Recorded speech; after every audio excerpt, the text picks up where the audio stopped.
تاکہ وہ اس سے لکھے پڑھے، لیکن اس سے وہ لکھنے کی جگہ آگے بچے جو بیٹھے ہوئے کلاس روم میں ان کی کمر میں چبھو رہا ہے، یا ان کی قمیضوں پہ بیک پہ کچھ لکھ رہا ہے، یعنی اس کا وہ یوز کر رہا ہے، نہیں سمجھے مس یوز۔ تو کسی بھی چیز کا، اللہ کی کسی نعمت کا اور وسائل کا جو مس یوز کرتے ہیں، غلط استعمال کرتے ہیں، اللہ کے احکامات کے خلاف چلتے ہیں، وہ ظلم کرتے ہیں، اور ایسے لوگ ظالم کہلاتے ہیں۔ تو یہاں ذکر ہو رہا ہے مال کو اللہ کی راہ میں خرچ کرنے کا، اس وقت خرچ کرنے کا، اور آگے کے خطرات کو، ضروریات کو دیکھتے ہوئے خود آگے بڑھ کے اس ذمہ داری کو لے لینا کہ خرچہ میں کروں گا۔ تو یہ کیٹیگری ان لوگوں کی جو اپنے مالوں کو اپنی آشائش کے لیے، اپنی لگژری لائف بنانے کے بجائے ضرورت مندوں پہ، انفرادی اور سماجی ضرورتوں پہ خرچ کرتے ہیں۔ اس کے مقابلے میں وہ لوگ ہیں جو مال ان کے پاس ہوتا ہے اس کو دکھاوے کے لیے یا اسراف میں اڑا دیتے ہیں اپنی خواہشوں کو اور شوق کو پورا کرنے کے لیے، تو یہاں پہ وہ ظالم ہے، اور اللہ ان کی کوئی مدد نہیں کرتا، اور یہ کہتا ہے اللہ تعالیٰ کہ ظالموں کی کوئی بھی مدد کرنے والا نہیں۔ تو یہاں اس کنٹیکسٹ میں جو ذکر ہے مال کو خرچ کرنے کا اور اس کی نیت کر لینے کا سماجی سدھار کے لیے، اس کیٹیگری کے مقابلے میں ظالم وہ لوگ ہوں گے جو اپنے مالوں کو صرف اپنے لیے، اپنی خواہشوں کے لیے، یا اپنے نام و نمود کے لیے، اپنی شان دکھانے کے لیے، اپنے فنکشنز کو بڑا کرنے کے لیے، اپنے مکانوں کو، کپڑوں کو، گاڑیوں کو دکھاوے کے اعتبار سے بڑا کرنے کے لیے، تاکہ میری واہ واہ ہو جائے، لوگ کہیں آرے صاحب کیسا مال کرتے ہیں، کیسی گاڑی ہے، کیسی شادی کری تھی، اتنے کروڑوں کی شادی ہوئی تھی، جو اکثر چرچے ہوتے ہیں، لیکن ہم یہ بھول جاتے ہیں یہ چرچے چند دن ہوتے ہیں، اور آپ کے فنکشن میں جو لوگ شریک ہوئے ہیں، اگر ان سے آپ ایک سال بعد پوچھیں کہ فلاں صاحب کے فنکشن میں آپ نے کیا کھایا تھا اس ضیافت میں، اس دعوت میں، تو میجورٹی کو یاد نہیں ہوگا، الا یہ کہ وہ افراد جن کا کام ہی کھانے کو کھانا اور یاد رکھنا ہے، اور زندگی میں کوئی اور کام نہیں ہے۔ چند لوگ ہوتے ہیں ایسے، بہت زیادہ نہیں ہوتے، اکثریت کو نہیں یاد ہوگا۔ تو جس چیز کو لوگ یاد نہیں رکھتے اور جس پہ کوئی زیادہ چرچے بھی نہیں ہوتے، یعنی ہمیں کچھ حاصل نہیں ہوتا، جو چیز ہم چاہتے ہیں وہ بھی حاصل نہیں ہوتی، تو اسے اس طرح سے اللہ کے احکامات کے خلاف خرچ کر کے ہم اپنے آپ کو ظالم بنا لیتے ہیں۔ اور قرآن میں کئی جگہ اس بات کی وضاحت کی گئی کہ اللہ تعالیٰ ظالمین کو ہدایت نہیں دیتا، جب ہدایت نہیں دیتا تو ظاہر ان کی بخشش بھی نہیں ہونی۔ تو یہاں سے کچھ اور آیتیں بھی جو آگے ہم دیکھیں گے کہ مال کے استعمال، اور خاص طور سے کس طرح سے وہ دوسروں کے لیے اور ان کی فلاح کے لیے اور ان کو پیروں پہ کھڑا کرنے کے لیے استعمال کرنے کی کس طرح سے تاکید ہے۔ اور جب ہم ان آیتوں کو پڑھیں تو اس آئینے میں اپنے آپ کو بھی دیکھیں اور اپنے سماج کو بھی دیکھیں، کیونکہ یہ سب ہمیں بہت جلدی سے اور یعنی درشا دیتا ہے کہ ہمارا قرآن سے کتنا تعلق ہے، اور ہم قرآن کے احکامات پر جو اتنے واضح ہیں کتنا کم عمل کرتے ہیں۔ چلیے آگے چلتے ہیں۔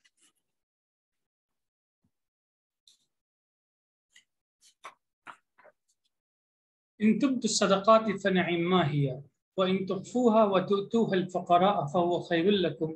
ويكفر عنكم من سيئاتكم والله بما تعملون خبير۔ اگر تم لوگ صدقات لوگوں کو ظاہر کر دیتے ہو تو یہ بھی ٹھیک ہے، اور اگر تم انہیں چھپاؤ اور ضرورت مند لوگوں کو دے دو تو وہ تمہارے لیے بہتر ہے، اور وہ اللہ تمہاری برائیوں کو ڈھانپ دے گا، اور جو کچھ تم لوگ کرتے ہو اللہ اس سے باخبر ہے۔ اس آیت میں دو باتوں کی طرف بنیادی طور پہ اشارہ کیا گیا ہے۔ ایک چیز تو یہ ہے کہ جو ہم لوگوں کے لیے خرچ کرتے ہیں، انفاق کرتے ہیں، جو بھی اللہ نے ہمیں عطا کیا ہے اس میں سے جو بھی ہم دوسروں کے لیے لگاتے ہیں، خرچ کرتے ہیں، وہ ہمیں لوگوں کو بتا کے کرنا چاہیے، یعنی دوسرے لوگ بھی اس کو جان جائیں، یا لوگوں سے چھپا کے کرنا چاہیے۔ قرآن مجید ایک ایسی کتاب ہے جو ہمیں بہت ہی فلیکسیبل وے آف لائف سکھاتا ہے، اور ہر چیز کی اپنی افادیت ہے، ہر چیز کا اپنا فائدہ ہے، ہر چیز کا اپنا بینیفٹ ہے۔ کہیں کہیں پہ ہم جب پبلکلی دکھا کے خرچ کرتے ہیں تو دوسرے لوگوں کو اس سے ہمت ملتی ہے، انکریج ہوتے ہیں، وہ بھی انسپائر ہوتے ہیں کہ مجھے بھی کرنا چاہیے، اور یہی نہیں کہ وہ انسپائر ہوتے ہیں کہ مجھے کرنا چاہیے، بلکہ ان کو خرچ کرنے کے طریقے بھی معلوم ہوتے ہیں کہ اچھا یہ بھی ایک مصرف ہے۔ دوسری چیز یہ بھی ہے کہ اگر تم چھپا کے کرتے ہو تو وہ بھی تمہارے لیے بہتر ہے۔ چھپانے میں بسا اوقات چھپانا کبھی کبھی اس لیے ضروری ہو جاتا ہے کہ ہمیں وہاں یہ تو مقصود ہے کہ لوگ اس سے انسپائر ہوں ہمارے خرچ کرتے ہوئے کرنے کے عمل کو دیکھ کر، لیکن ساتھ ہی ساتھ میں جس شخص کے لیے ہم خرچ کر رہے ہیں کہیں وہ شرم کی وجہ سے لینے سے ہی انکار نہ کر بیٹھے، تو جو ہم فائدہ پہنچانا چاہتے تھے، جس انسان کو تکلیف سے نکالنا چاہتے تھے، وہ انسان تکلیف سے نکل نہیں پائے گا ہمارے دکھاوے کی وجہ سے، تو یہ بھی اپنے آپ میں صحیح چیز نہیں ہے۔ تو جس حالت میں جو چیز ضروری ہے، دکھانا ضروری ہے، تو وہاں ظاہر کر دینا چاہیے، اور جہاں پہ نہیں دکھانا چاہیے، جہاں پہ چھپا کے کرنا چاہیے، وہاں پہ پوشیدہ رکھ کے انفاق کرنا چاہیے، خرچ کرنا چاہیے۔ اس آیت کا جو دوسرا پہلو ہے وہ یہ ہے کہ ہم جو کچھ بھی کریں گے اس کے نتیجے میں اللہ تعالیٰ ہماری غلطیوں کو معاف کرے گا، جو خطائیں ہیں اس سے درگزر کرنے والا ہے، اور اللہ تعالیٰ ہمارے تمام اعمال سے واقف ہے۔ لہٰذا ہمیں اپنی نیت کو صحیح کر کے جہاں دکھا کے خرچ کرنا مقصود ہے وہاں دکھا کے خرچ کریں، جہاں چھپا کے کرنے میں زیادہ فائدہ ہے وہاں چھپا کے خرچ کریں، اور اس بات کے لیے مطمئن رہیں کہ اللہ اس کا ہمیں اجر دے گا۔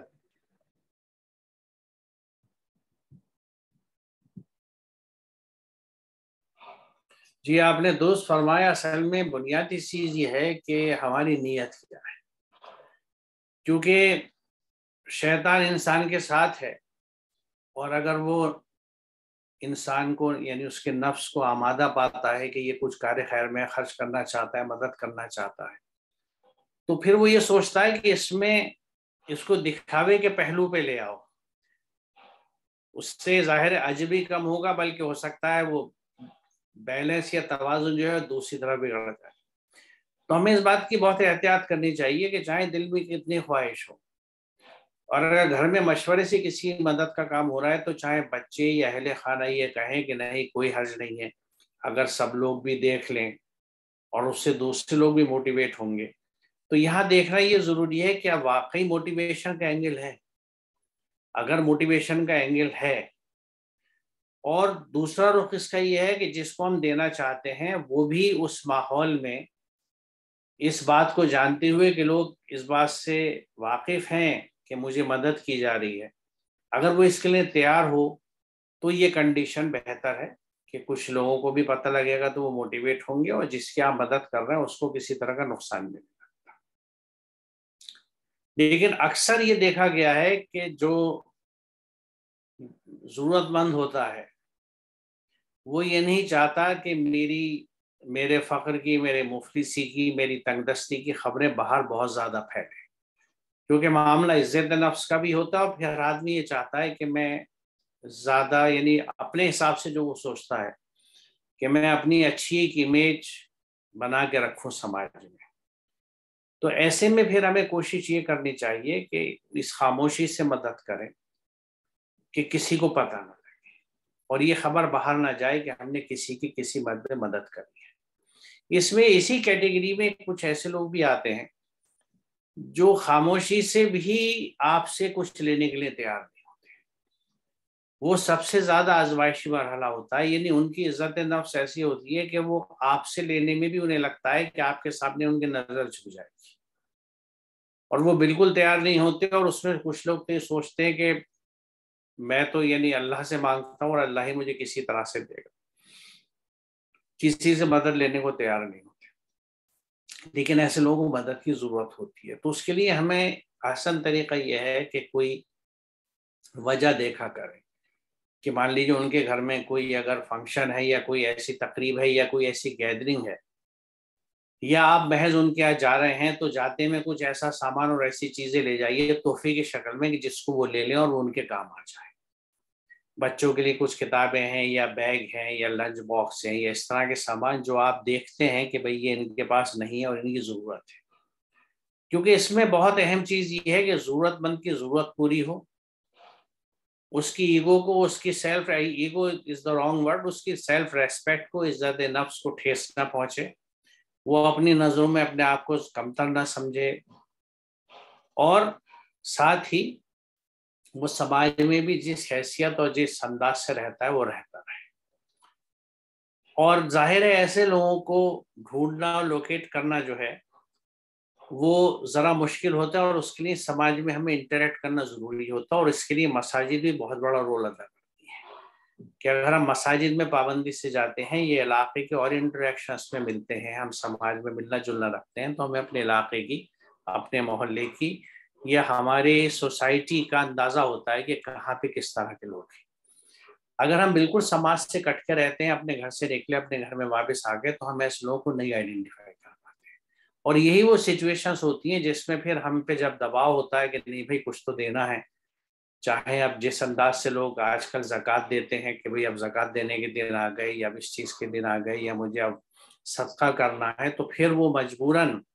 کیونکہ ان کے پاس کوئی آؤٹ لیٹ نہیں ہوتا، وہ جو بھی انہیں فقیر یا مانگنے والے یا جیسے لوگ ملتے ہیں ان کو دے دیتے ہیں۔ ضرورت مند وہ بھی ہو سکتے ہیں، لیکن بہتر ضرورت ان لوگوں کی ہے جن کا ذکر یہاں پہ اور آگے آیتوں میں آتا ہے۔ تو اس کے لیے ایک رخ ہمارے لیے بڑا اہم یہ ہے، کیونکہ دیکھیں انسان کا سماج سے تعلق ہے، سماج سے کٹ کے رہنا بالکل بھی مناسب نہیں ہے، اور اس میں ہمارے پاس ایک بڑا اچھا نظم دیا گیا ہے، وہ مساجد میں اکٹھے ہونے کا ہے، اور خاص طور سے اگر جمعے کی آپ مسجد میں جاتے ہیں جمعے کے لیے، تو وہاں زیادہ بڑی گیدرنگ آپ کو ملتی ہے، تو لوگوں سے انٹریکٹ کرنا، اپنے علاقے میں، اپنی سوسائٹی میں ان کے بارے میں واقفیت رکھنا، یہ بہت ضروری ہے، بہت اہم ہے، اگر آپ واقعی اپنے مال کو صحیح انداز سے استعمال کرنا چاہتے ہیں۔ آج اس طرح کے شارٹ کٹ بھی چل گئے ہیں کہ لوگ اپنے اطراف میں کسی کو دیکھنے کے بجائے، جو آرگنائزیشنز بن گئی ہیں جو زکوٰۃ، صدقات یا چیریٹی اکٹھا کرتی ہے، وہ اس کو آسان سمجھتے ہیں لوگ کہ چیک بنائے اور ان کو بھیج دیا، یا ان کے اکاؤنٹ میں پیسہ ٹرانسفر کر دیا۔ اللہ قبول کرے، اور وہ مدد کرتے بھی ہوں گے، اور آپ کو اس کا اجر بھی ملے گا، لیکن آپ کے خاندان میں، آپ کی سوسائٹی میں آس پاس کے جو مستحقین ہیں وہ محروم رہ گئے۔ تو ایتاء ذی القربیٰ والی بات جو ہے قرآن کا حکم، کہ جو لوگ قرابت دار ہیں، چاہے فزیکلی آپ سے قریب ہیں، ایموشنلی قریب ہیں، یا رشتوں میں، ریلیشن شپ میں قریب ہیں، ان کو آپ کیسے فلفل کریں گے اگر ان سے مل کے ان کے بارے میں آپ نہیں جانتے؟ تو اس رخ سے سماج میں ملنا جلنا اور واقفیت رکھنا ضروری ہے، تاکہ ان کی مدد کی جا سکے۔ اب اس مدد سے جو ایک چیز یہاں کہی گئی ہے کہ جو بھی ہماری کمیاں رہی ہیں، کہ اصل میں سیئات جو ہے یہ حسنہ کی ضد ہے، تو جو بھی ہم نے کہیں پہ برا کر دیا ہے، ناہمواری کی بات کر دیا، عدم توازن پیدا کر دیا ہے، تو وہاں اس آیت میں کہا جا رہا ہے، یہ بڑی خوبصورت بات ہے کہ اللہ تعالیٰ، یکفرو کا لفظ آیا ہے کہ اللہ تعالیٰ ان کو ڈھانپ دے گا، ان کو پیچھے ڈال دے گا، ان کو چھپا دے گا۔ تو یہ جو ہم سے کچھ غلطیاں اور خرابی ہو گئیں، ہمارے یہ صدقات اور اچھے اعمال جو ہیں، ان برائیوں کی وجہ سے جو اثرات ہم پہ آتے، ہماری شخصیت پہ اور آ رہے تھے، اللہ تعالیٰ ایک طرح سے ان کو ڈھک دیتا ہے، چھپا دیتا ہے، پیچھے ڈال دیتا ہے۔ اس کو اس طرح سمجھیے کہ اگر آپ کے گھر کے آس پاس مان لیجیے کچن میں کوئی چیز سڑ رہی ہے اور خراب ہو گئی ہے، اور اس کو فوری آپ وہاں سے نہیں ہٹا سکتے، تو اس کی بدبو کو کور کرنے کے لیے ہم ڈھک دیتے ہیں کہ اس کی بدبو آپ تک نہیں پہنچ رہی، آپ اس سے جو متاثر ہو رہے تھے وہ آپ اس سے بچ گئے، اور پھر اس کے بعد وہ چیز ختم کر دی گئی، جو اللہ تعالیٰ کا نظام ہوتا ہے۔ تو یہاں پہ یہ بات جو اکثر کہی جاتی ہے کہ جو ہماری غلطی ہیں، غلط کام ہوئے ہیں ہم سے، جو برائیاں ہوئی ہیں، ناہمواریاں ہماری وجہ سے ہو گئی ہیں، انجسٹس ہو گئے ہیں، ہمارے صدقات اللہ کی راہ میں صحیح نیت سے اور صحیح مقام میں دینے سے وہ دھل جاتی ہے، تو وہاں یہ بات اسی طرح سمجھائی گئی ہے کہ اللہ تعالیٰ ان کو ڈھانپ دیتا ہے، ان کو پیچھے ڈال دیتا ہے، اور اس کے اثرات ہماری ذات کے اوپر، ہماری نفس کے اوپر آنا کم بھی ہو جاتے ہیں اور بند بھی ہو جاتے ہیں۔ تو یہاں اس بات کو سمجھنا چاہیے کہ یہ یعنی ڈوئل بینیفٹ ہے، ایک طرف آپ اپنے مال کا صحیح استعمال کرتے ہیں، ضرورت مند کی ضرورت پوری ہو رہی ہے، آپ کو اس کا اجر ملتا ہے، اور جو کچھ غلطیاں، خرابیاں، برائیاں آپ سے ہوئی ہیں ان کا بھی درست طریقے کا بھی یہاں پہ اس طرح ہو سکتا ہے۔ اور جیسے پہلے اللہ تعالیٰ نے پچھلی آیت میں بات کہی تھی کہ وہ ہر چیز کا علم رکھتا ہے، یہاں یہ بات کہی ہے کہ جو کچھ تم کرتے ہو اللہ اسے جانتا ہے، وہ واقف ہے جو کچھ ہم کرتے ہیں۔ چلیے آگے چلتے ہیں۔